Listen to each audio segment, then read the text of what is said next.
Welcome to the Introduction to Assistive Technology and Accessibility Crash Course.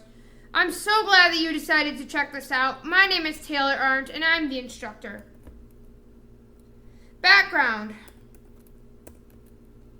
I've been in the field of web accessibility for 3 years now, and over that time I've helped numerous clients with web accessibility compliance and tech support for students who may need it. And my previous clients have included Indian Trails Transportation and Western Michigan University.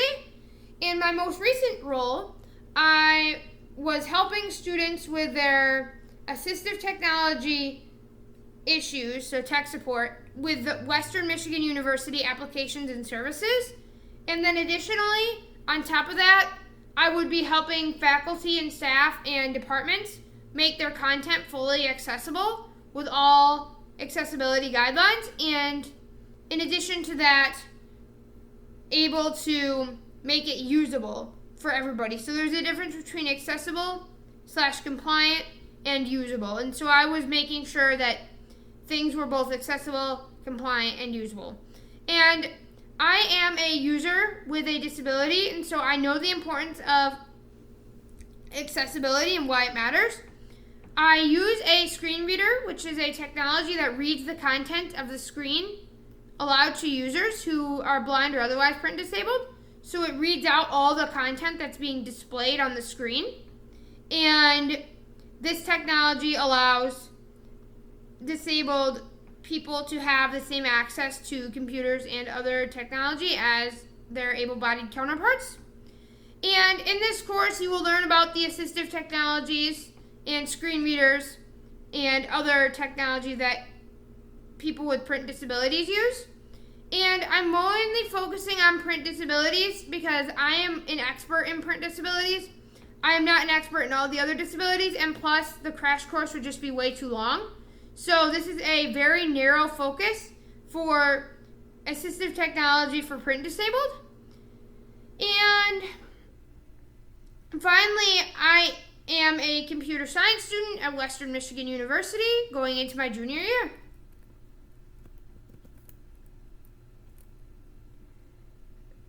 Why should you take this course? You will gain an understanding of the aspects of assistive technology. You will learn about different assistive technology used by people with disabilities to access everyday life and to kind of know how it works. You will gain a greater appreciation of assistive technology and accessibility as a whole. So what I'm hoping that you gain out of this course is that you're able to be more appreciative and understand about accessibility. And I'm hoping that this course will act as a crash course so that if you've never stepped foot into the field of web accessibility, that you would at least know some of the lingo. That's kind of my hope. Objectives. So we have 3 main categories of content we're going to be covering in this course. And the first part of the course, we're going to spend time talking about tools. So like, what is assistive technology? What is a screen reader? What is a screen magnifier? What is the accessibility laws? And then we're going to go into testing, and we're going to actually talk about accessibility testing as a whole. And we're going to talk about how accessibility testing is done and how reports are made. And then you're going to learn more about best practices for accessibility testing.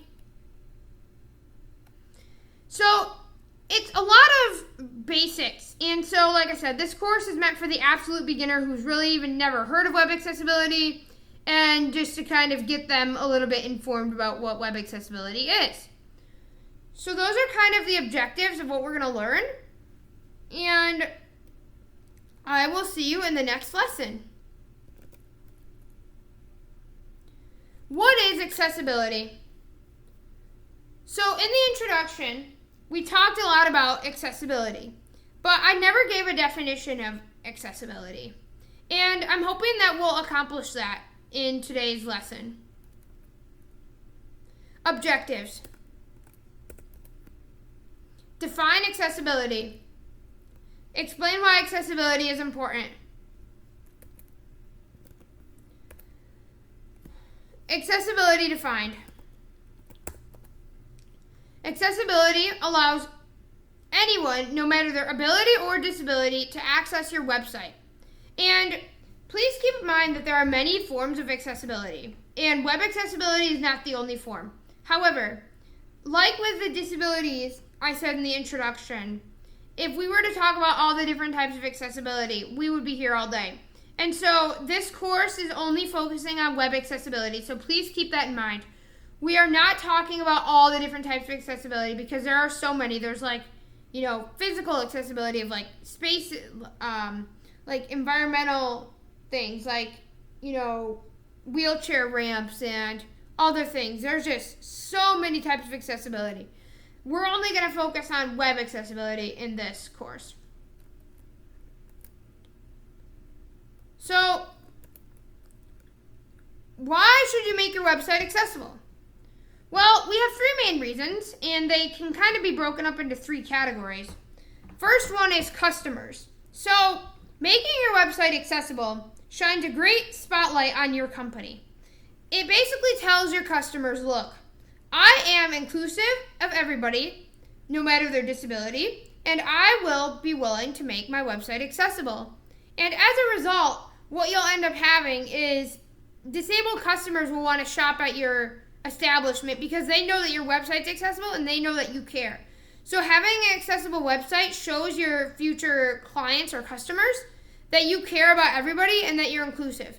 So just like you would, for example, be inclusive about racial or other inclusiveness, non-discrimination, web accessibility helps people with disabilities. So you can almost think of it as another step in your diversity and inclusion checklist. And so next we have legal. And this is always fun to deal with because you want to make your website accessible no matter what. Even though the law tells you you have to, you don't want to wait until you have a legal violation because that could be very expensive and time consuming. And so you want to make your website accessible before you have issues. And so the best advice that I can give you is go above and beyond what you're supposed to do. So if you're supposed to comply with a set of standards that are maybe not as strict, try to go above and beyond, because if you go above and beyond, you're ensuring that you're always going to be accessible and that you're future-proofing it. And again, it will make you look good in front of your competition. Because a lot of establishments do not have accessible websites. And so when you show people that you have an accessible website, you are showing people that you really care and that you stand out among your competition. And so that's a really good way to stand out among your competition between legal and other customer-based strategies. And finally, we have ethics. So just like not discriminating against somebody based on other characteristics is obviously the right thing to do. The right thing to do here would be to make your website accessible. It's just the best thing to do. It will save you a lot of hassle in the long run. While it may be a pain in the butt now, you will thank me later and other accessibility professionals because you will not have to scramble to try to make your website accessible if you are being sued in court. And so it's just the right thing to do. And like I said, there's many other ways and reasons to do it, but these are just the main three. So customers, ethics, and legal. Okay, so that wraps up that lesson, and now we're going to be talking about what is assistive technology. Objectives. Be able to define assistive technology. And kind of explain how assistive technology works. So just, what it is, who uses it. I just want you to have a basic understanding of assistive technology. Assistive technology defined. Assistive technology is any technology that is used by a person with a disability to help perform a task which would be hard or impossible without it. For example, right now I'm using a screen reader to record this course and to read me my notes when I'm trying to teach you. And without this, I could not do this job or this course because I can't see the screen otherwise. Maybe another example is, let's say that somebody needs to have things read aloud, like people with learning disabilities, so text to speech. It helps them retain things, or it helps them read. If, let's say, reading was too slow for them or otherwise. And there are many different types of assistive technology. All of them don't have to be software-based. There's even, other technologies that are beyond the scope of this course, like walkers and wheelchairs. That's even considered assistive technology. So it's not just the technology that's used to, do tasks on the computer. It's any other technology that's used in daily life. So I have a link at the bottom of the slide, and a lot of these other slides I'm going to have a link to. If you want to learn more information, you can visit the links. I'm going to put all of them into the description, but just as a side note here is that a lot of the other lectures, in some points I will have sources that you can look up if you are curious about the topic further. Okay, so screen readers. We've talked about assistive technology, and now we're going to talk about screen readers. Objectives. Able to define what a screen reader is. Able to explain how a screen reader works.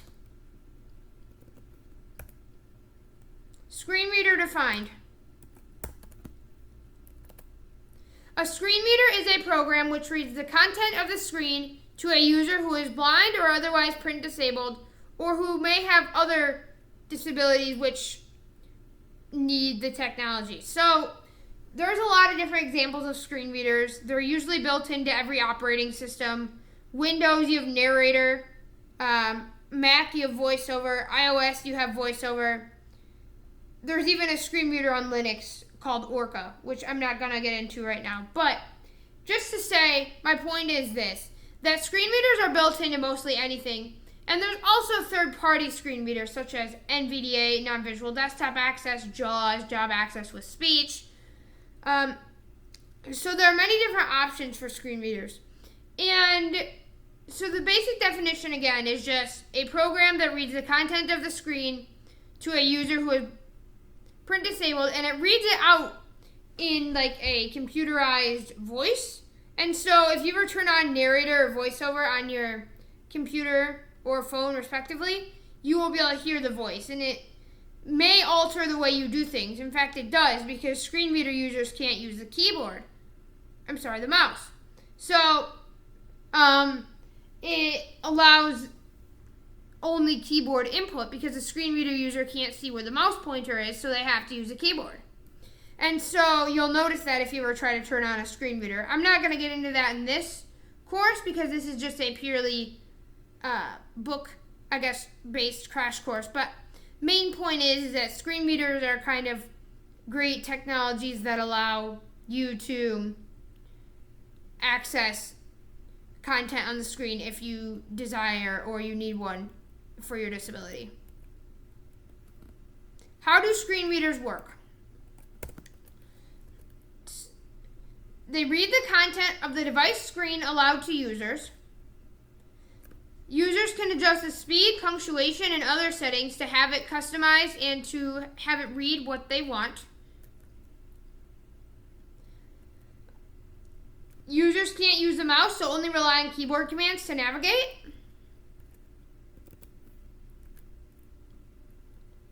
Okay, so screen magnifiers. So we talked a little about screen readers, and now we're going to talk about screen magnifiers. Objectives. Able to define screen magnifier. Able to explain how they work. So kind of the same for screen readers versus magnifiers. Same kind of objectives, except they serve two different purposes, and we're going to see that in a second. Screen magnifier defined. A program used to enlarge the screen for users with low vision. So, What is the difference between a screen reader and a magnifier? Well, a screen reader reads the content, while a screen magnifier magnifies the content and enlarges it. So this is useful for people who have some vision. Personally, myself, I cannot use one because I do not have enough vision to see it. And what it does is it blows up the screen and it makes it larger. And so there are built-in options, just like screen readers. On Windows, we have magnifier. And on Mac and iOS, we have zoom, the zoom feature. And sometimes users may need a magnifier that maybe has more magnification or goes beyond the scope of the built-in magnifiers, especially on Windows. And so they might use something called zoom text. And like I said, what it does is it basically enlarges the screen. Maybe it changes contrast, or there's a whole wide array of settings of what the screen magnifier can do. Okay, accessibility laws. So now we're kind of shifting our focus a little bit onto testing. And so the first part of this is the accessibility laws. And I'm going to say this right now, and I'm probably going to say it a bunch more times. But if you are not listening to this course in the United States, you may want to look up your own accessibility laws. Because I am only an expert, really, in the United States, and I don't want to even say I'm an expert because these laws change so frequently and they're so complicated sometimes. But if you are trying to make your website compliant with another country's accessibility laws, I would make sure that you Google them and get familiar. However, you can also listen to the rest of this so that you have an idea of how the U.S. laws work in case you ever need them. Or in case you're working with a client who's in the United States. Okay, so with that little rant out of the way, let's get started with the lesson. Objectives. Explain what 508 is and who has to comply. Explain what WCAG 2.0 is and who has to comply. Explain the ADA, or Americans with Disabilities Act, and explain who has to comply. WCAG 2.0.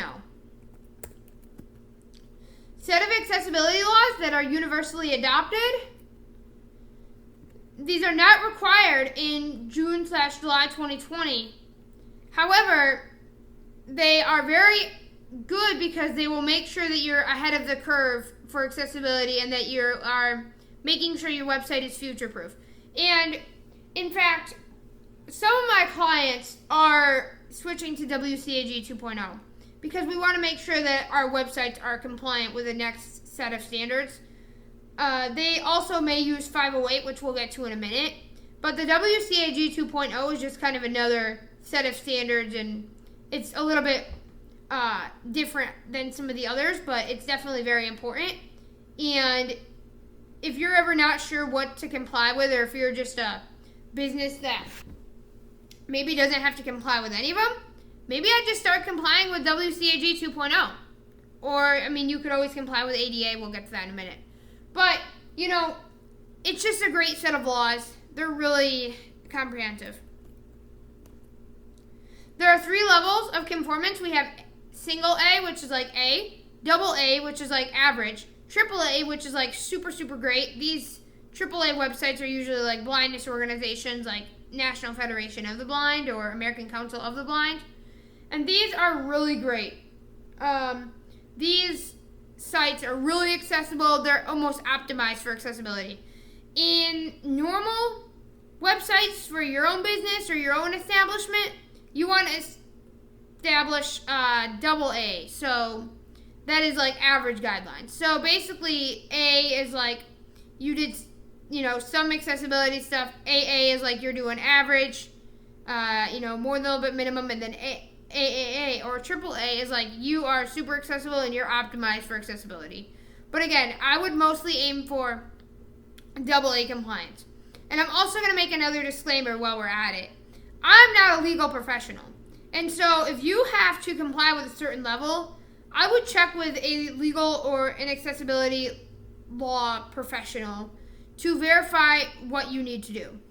The advice that I'm giving you in this crash course for accessibility laws is just based on general guidelines, but you should not take it unless you absolutely know that is what you need to do, or I would consult with a actual accessibility professional that specializes in accessibility law.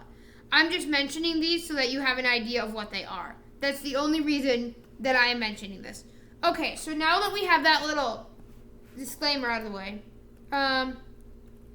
you can read some more about this law on the source below, and again, I will have the description of the source in the video description. ADA, Americans with Disabilities Act. Now this one, most people are probably familiar with. It's been around for a while.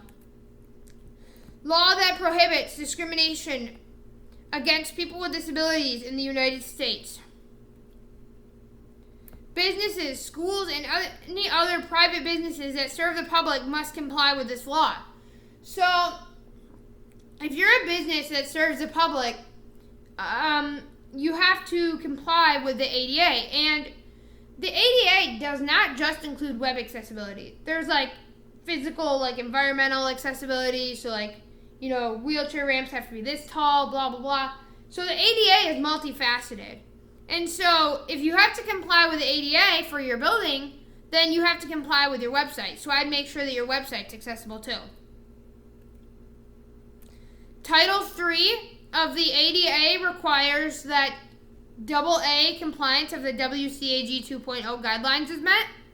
So there's different titles of the ADA, and Title III is mostly the web accessibility stuff. ADA covers more than just web accessibility, but we'll be just covering web accessibility and digital accessibility. And finally, we have 508. Prevents discrimination of people with disabilities, kind of like the ADA. But here's a huge difference. Requires any organization that gets money from the federal government to comply. So, if you're a federal agency, then you have to comply. So examples would include CDC, DHHS, Department of Health and Human Services, a bunch of different things. And I'm sure that if you're working in the government, they obviously tell you that you have to comply, and that's just the end of that. So, recently the WCAG 2.0 has been more used, but there's 508 compliance still being used. And so you should just check with your specific department which laws they want to follow, because it all depends on your client. And here's another source that I'll put in the description. Alright, so now the accessibility laws are out of the way, we can get to some fun stuff. And we're going to be talking about manual accessibility testing. So, like I said, we've shifted our course here from what is accessibility, assistive technology, screen readers, magnifiers, accessibility laws, to now we're going to talk about actually testing. And I'm not actually going to show you practical demos of manual testing. I'm going to have a course that comes out later to do this.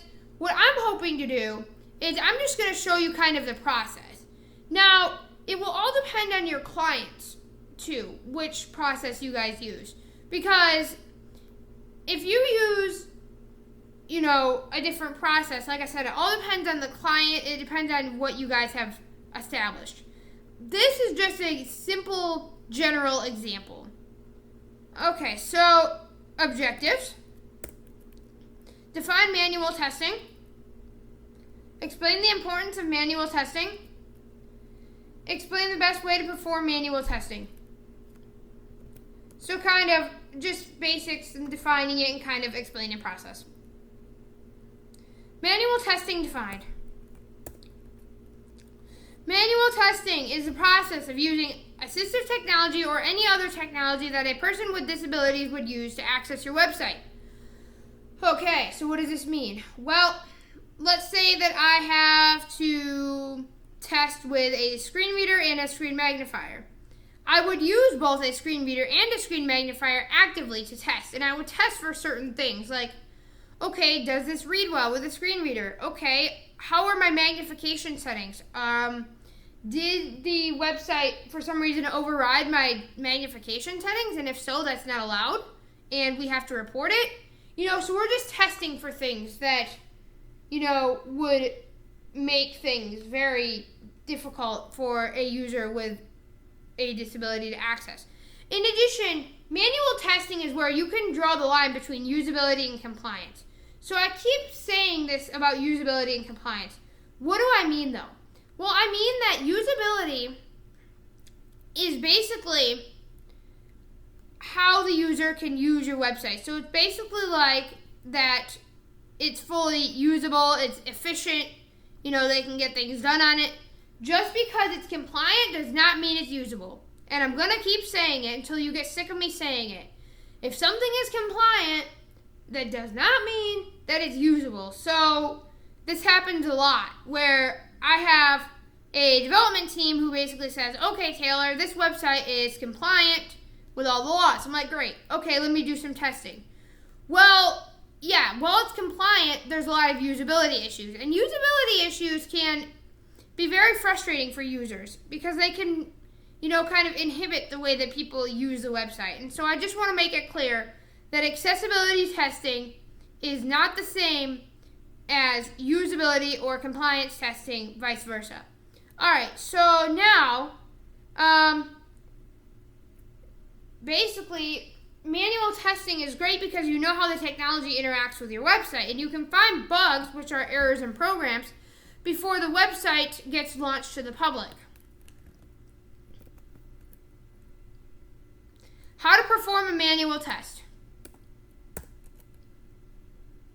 You want to test the website with assistive technology, so screen readers, magnifiers, the whole shebang here. And you want to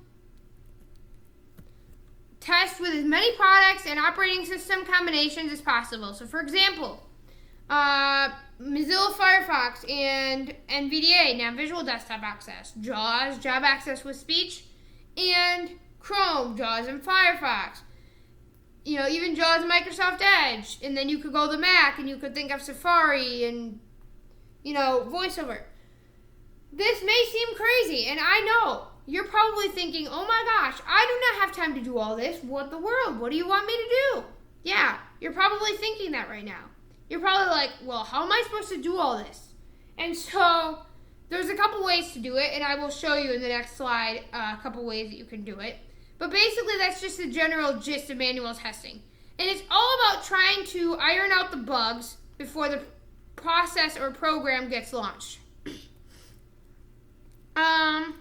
Okay. So, first thing is that you could get manual testers. So you could hire people with disabilities to perform your testing. In fact, this is actually what I do.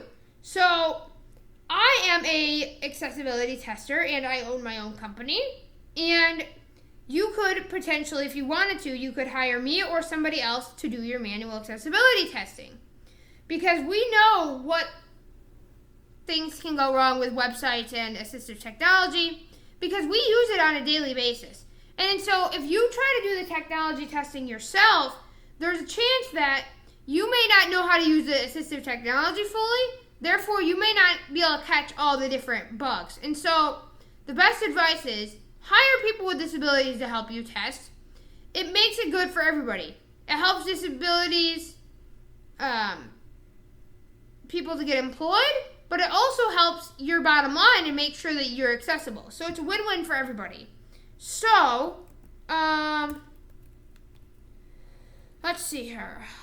Like I said, it's always better to get actual users who rely on the technology, and the more the better, to make sure that you can find all possible bugs. And finally, they can explain the website from their perspective. So if they find something that's very hard for them to use, they can tell you about it and they can explain to you how it is harder for them. Whereas if you don't have any experience with testing with assistive technology, you do not know, the perspective of somebody that has a disability and trying to access your site. You're just trying to do it yourself, but you may not know everything. So, like I said, that is kind of why you should get manual accessibility testers. And I know it can be hard and it can be costly, but it is a great way to make sure that you can always be accessible.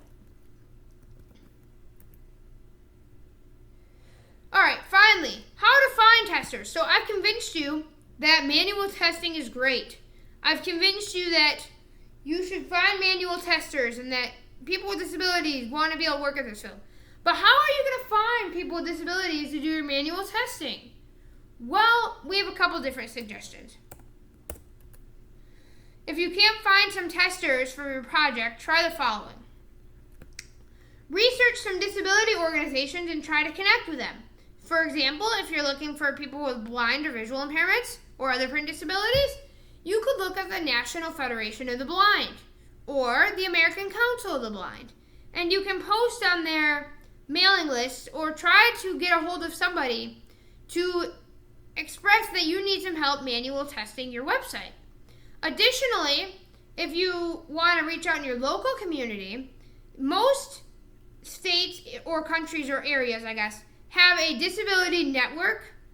And basically what it is, it's kind of a resource that people can use that have disabilities to like get help or unemployment or anything to do with disabilities.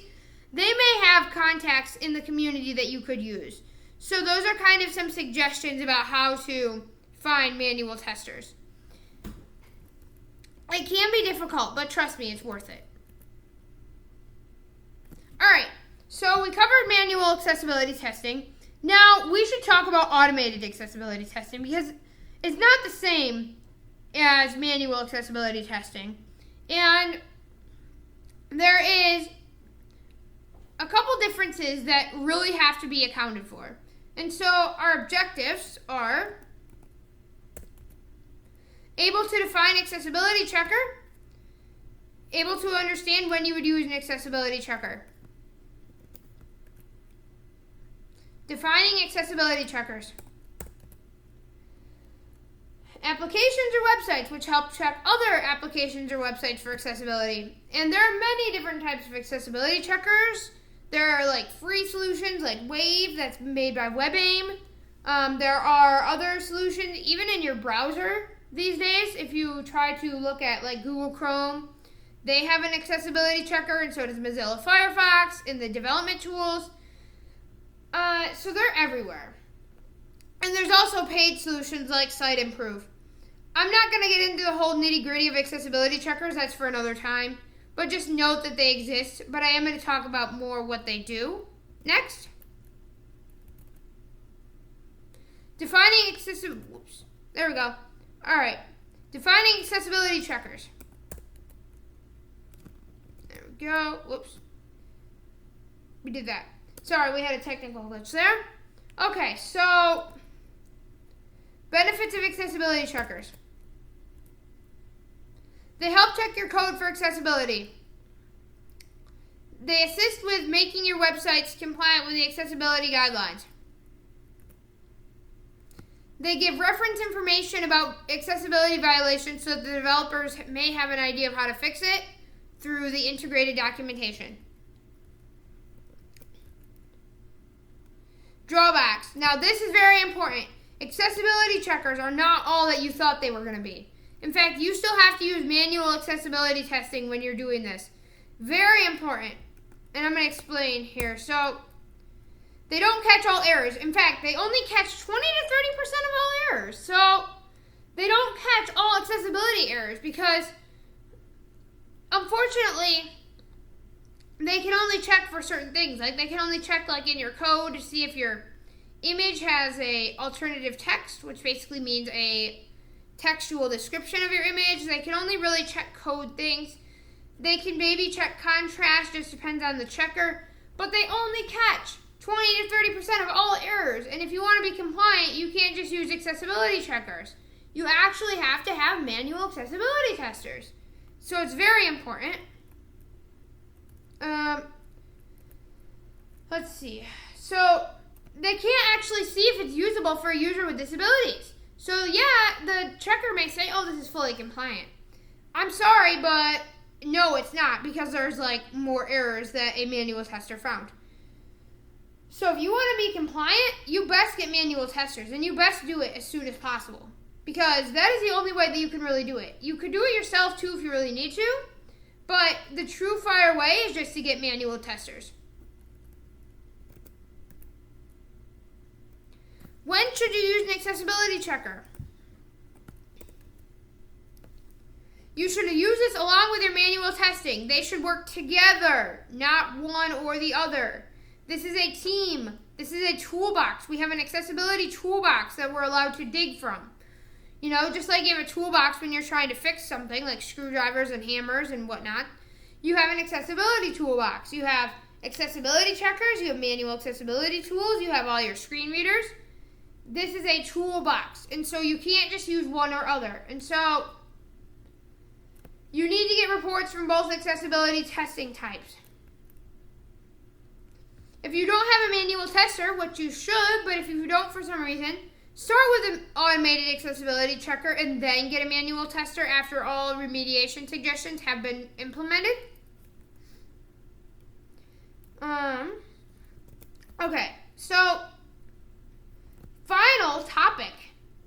We've almost reached the end of this crash course. The last topic I want to go over is I want to talk about accessibility reports. So we have talked a lot about anything and everything, it seems like. But we need to actually talk about how we communicate it. So just because we have this knowledge now, how are we going to actually communicate it to interested parties like vendors and others? So let's talk about some objectives. Be able to explain a general process of making an accessibility report. Accessibility reports. Just kind of some general information here. These are written to tell the vendor what's wrong with the accessibility of their product. They usually present a list of accessibility violations and ways to fix it. And they include both a manual and automated testing report and also some remediation recommendations. Okay, how do we create an accessibility report? So, I'm going to stress this because it's very important. So here's the deal. When you talk with your client, or if you're your client yourself, you have to figure out how you want the accessibility report to be formatted. And so when I always work with new clients, I always talk to them and I ask them, okay, so how would you like this report to be formatted? Would you like it to be based off an accessibility checklist? Or what would you like to be happening? And so it's very important that you talk with your client or whoever's in charge of the project so that you have an idea of what needs to happen in terms of your accessibility report. But here is my general process. First, gather all needed resources. So make sure you have all your manual testers in place, you have your accessibility checker of choice. Just get all your ducks in a row. Next, manually test the website or application and take notes about what you find, any recommendations, any issues. Just write down everything, almost like a brain dump. Just kind of write down what you find and kind of explain what you need to do here. So then, take notes on findings. If requested, put all issues in a spreadsheet so that the vendor could see the relationship between different issues. So like they could see, okay, a lot of these issues are happening on the same page. So a good spreadsheet will definitely alleviate that, and it will tell them kind of how to do it. I will link a spreadsheet template in the description.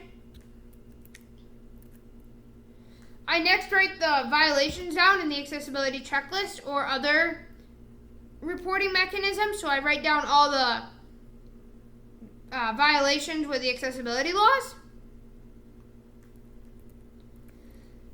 I next do an automated check if it hasn't already been done, and I integrate the reports so that the developers can kind of see the code-related stuff that's wrong, because like I said, manual testing is great, it's the preferred way, but there's always a use for an accessibility checker. Finally, I compile everything together and compile a huge report that's usually about 8 to 10 pages. And by the time that report's all done, there's a lot of information, and hopefully it helps the vendor to fix their accessibility problems. Alright, we've reached the end of this crash course. I really hope that you enjoyed it. And I also have some more resources for us. Look in the description because I have some links to other courses that I'm producing and also my website. And if you're interested in accessibility consulting or other services, please feel free to email me. I'll put all my information in the description. So I can't wait to talk to you later and hope you have a great day.